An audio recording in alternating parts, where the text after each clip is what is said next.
Hello, I'm Shelley Rothus, and I'm a different kind of victim. Today's topic is going to be actions versus words. Most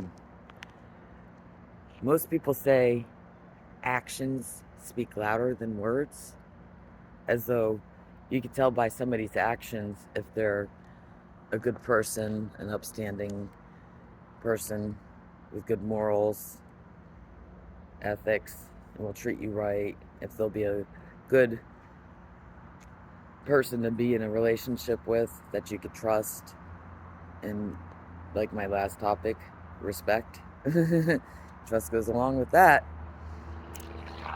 Okay, I'm gonna dive into my story again with a example first as to how actions really show that they really don't say much, because actions can change just as quickly as words.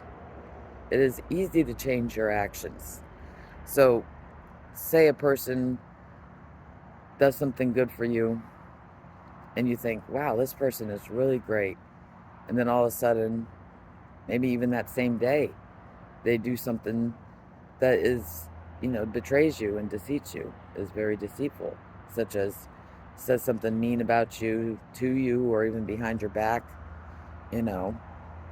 You think to yourself, what the heck? Okay, now to the story. The bullying incident. I had met Ken Plog many years ago, and this is the person I'm going to use as an example.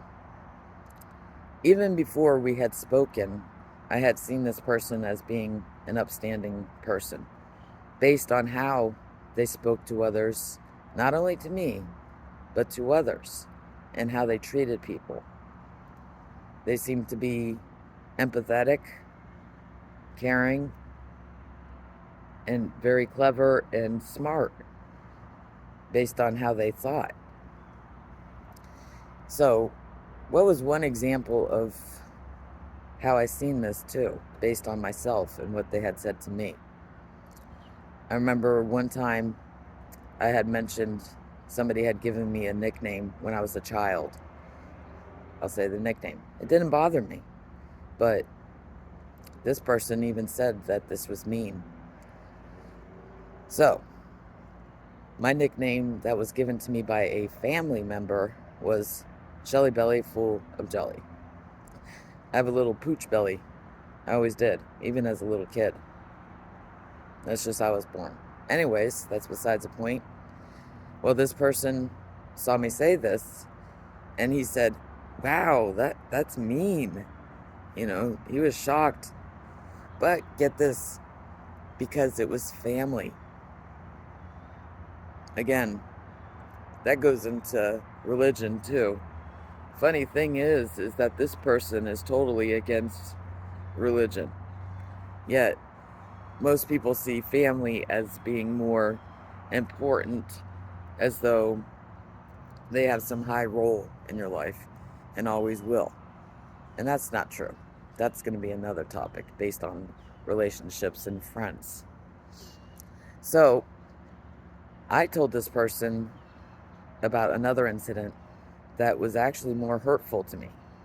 That actually was hurtful. The other incident didn't bother me. He said, well, that's mean too, but the other incident is worse because it was family.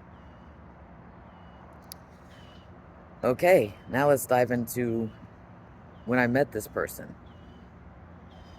He seemed very empathetic, very clever, non-judgmental, and as though he actually was very intelligent and smart. Now, who did that remind me of? I said, wow, now I think that's just like my dad. The way I saw my dad.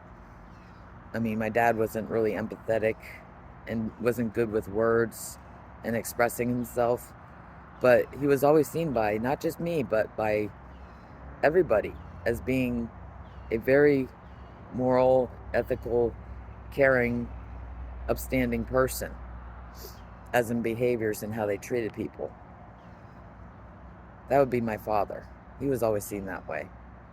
So that's how I saw this person. So, of course, I thought, wow, this person would be a good friend and somebody I could trust. Because I honestly never seen anybody else in my life before that person to be that way. Especially not, with just me, but with everybody and how they acted. Of course, they had the people they disliked, but even then, they didn't go as far as going cross boundaries as insulting and this and that, He was very logical. He used logic mostly, which I actually admired. Okay, but that, again, those actions can change just as quickly as words. So the situation that happened, it was another bullying incident. It was the last one that occurred. And I had gone to this person because I saw them as being logical and being very intelligent. And I asked them what I should do, basically. Well, this person did the unexpected. They actually offered to help me by defending me against people that were bullying me. I mean, that's never happened to me at that time with not only with friends, past friends or other people, but never with my family when they were abusing me, my parents and sister. So, of course, I took that as very sentimental, and I still keep that very sentimental. I always will, because even to this day, he's the first person that actually went to those people instead of just telling me, yeah, that's mean that they said that, da da da. They actually went out there and, defended me and told those people to their face what they were doing is wrong. Now, here's where the double standards and hypocrite type of stuff comes into play. The people he was defending me against, these were people that he didn't really care about or like, even most of them, probably all of them.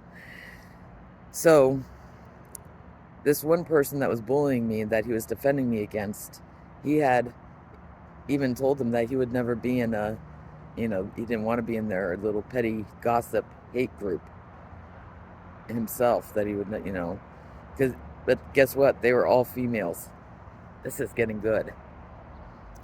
So, was he ever in a hate group before that? Yeah, that would be the incident that I had bring up in the past partakes, is that he had been in Pooty Loop's hate group where he said that thing, that was pretty cruel, saying that he wants to get rid of me without hurting my feelings. And believe it or not, he actually stayed in that group throughout the whole time, and probably was still in it even after the situation ended. So, when it came to Pooty Loop's group, hate group about me, he had no problem being in that group and degrading me and speaking up and whatnot. And he didn't defend me. Now, why is that? Not only because Pooty Loop is Mr. Popularity, and God forbid his reputation goes down, but he was hypocritical because it was that, and also it was very obvious even from the beginning when I met this person that they had ill feelings towards all women in general. Now, this is where I thank my friend Nina for noticing this and explaining it to me. As she would put it, it would be misogynistic behavior, where a man has a hatred towards women and sees them all the same in general, which is actually true with this person based on things they have said. But then they're hypocritical with that too. So, one time I'll give you a couple examples of what this person said and what they said afterwards that would make that, what they said, go away. Okay, so words. This person had answered a question based on marriage. And what would you do if you seen a friend getting married? What would you say? Or wanting to get married, I should say. He said, run like the wind. And get the hell out of there. Don't get married to a woman. You know? Okay. So where does that change? And another question based on a person getting married and them being a part of your family as to how you would see that, how much they would be involved with you and your family and you with theirs. This person said that if they ever meet the right person, that she will be family with his as he will with hers. Yet his last thing he said before that was run like the wind. Don't ever get married. I honestly agree with that, but I'll explain that in another partake in topic. So, what is he said to me that even my friend noticed was like, wow, not just those things. But I was talking to him in a private message, just me and him, and he said that all women are nuts. And then he asked me, saying, how do you know a woman is insane? I was like, okay. He said, she's breathing. Okay. So, insane. Insane in the psychological definition would mean that you're mentally ill. But it also means that you don't control your actions, behaviors, your perceptions, such as to seeing what's right, morally right and morally wrong. Well, let's take a look at that in his situation. He was in a hate group degrading me, and I'm sure he realized that I didn't deserve that. And he knew it was wrong. Yet, he still jumped in very, willingly and, joined in and encouraged that bully.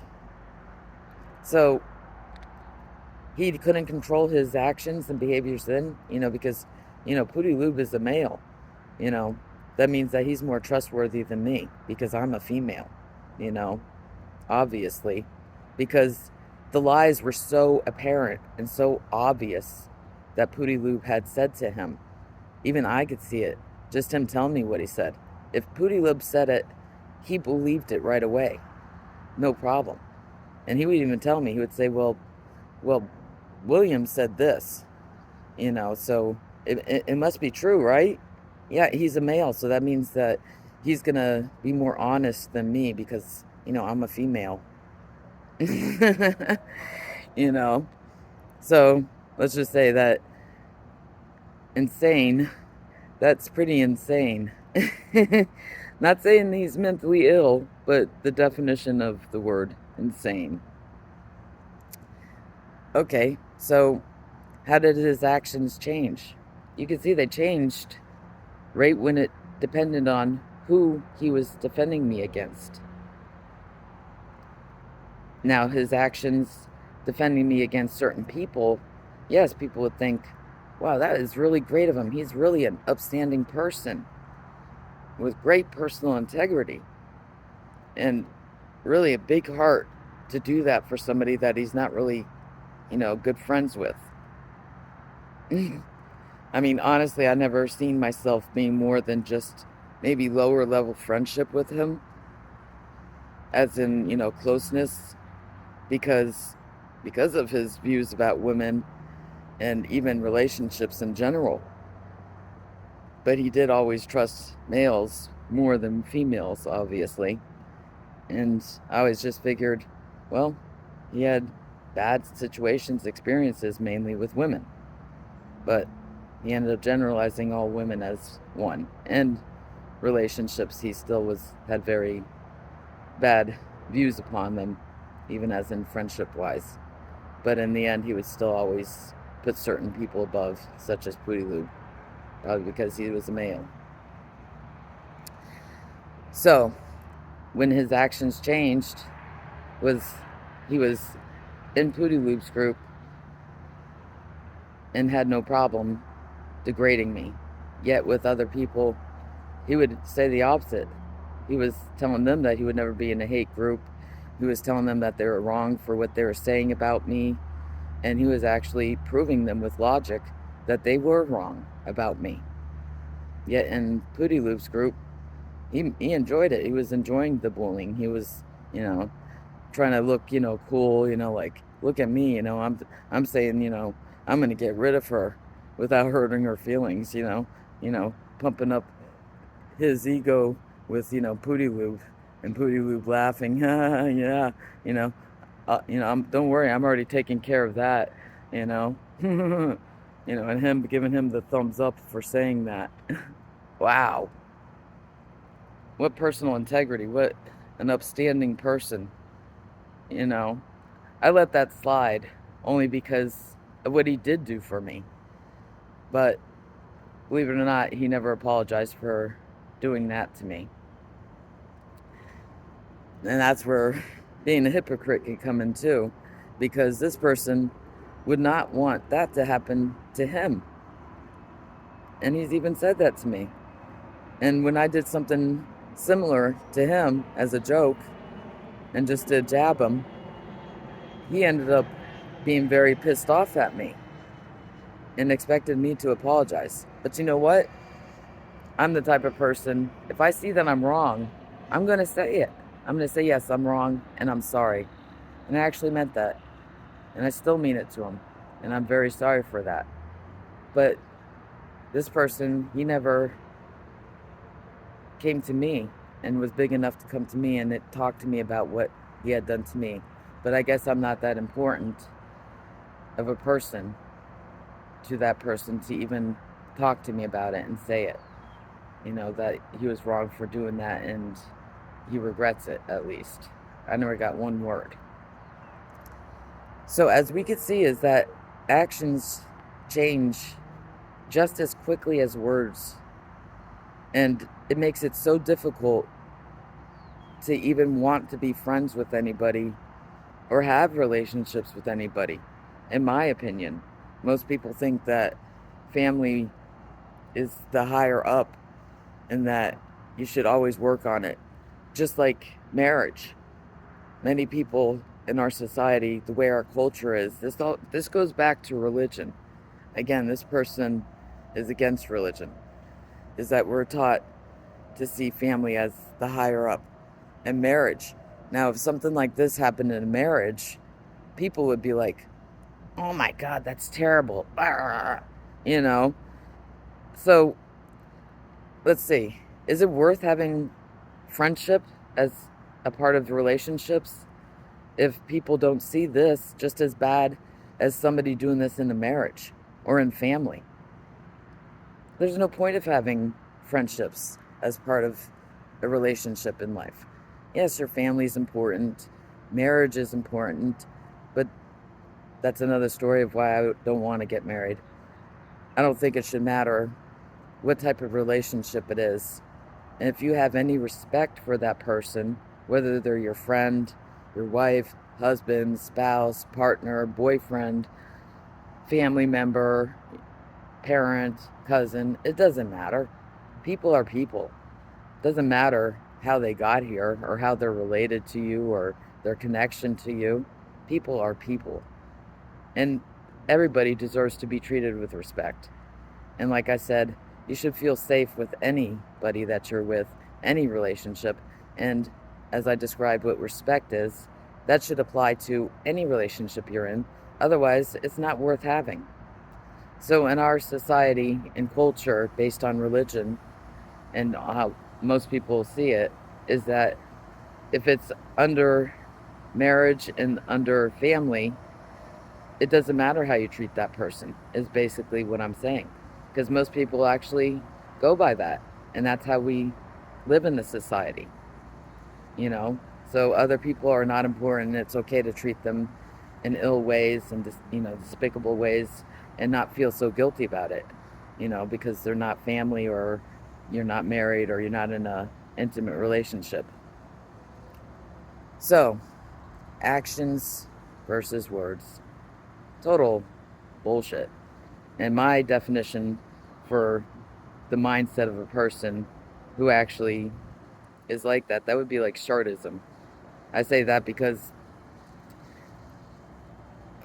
when you think it's going to be a fart and it comes out as boop, boop. That's basically like how I feel about people with both words and actions. Is sure, it comes out, their actions and words come out like a big poof in a imaginary good smelling fart, as though it smells good, as though farts smell good. Because basically it's a imagination delusion. Because that no fart smells good. I'm sorry.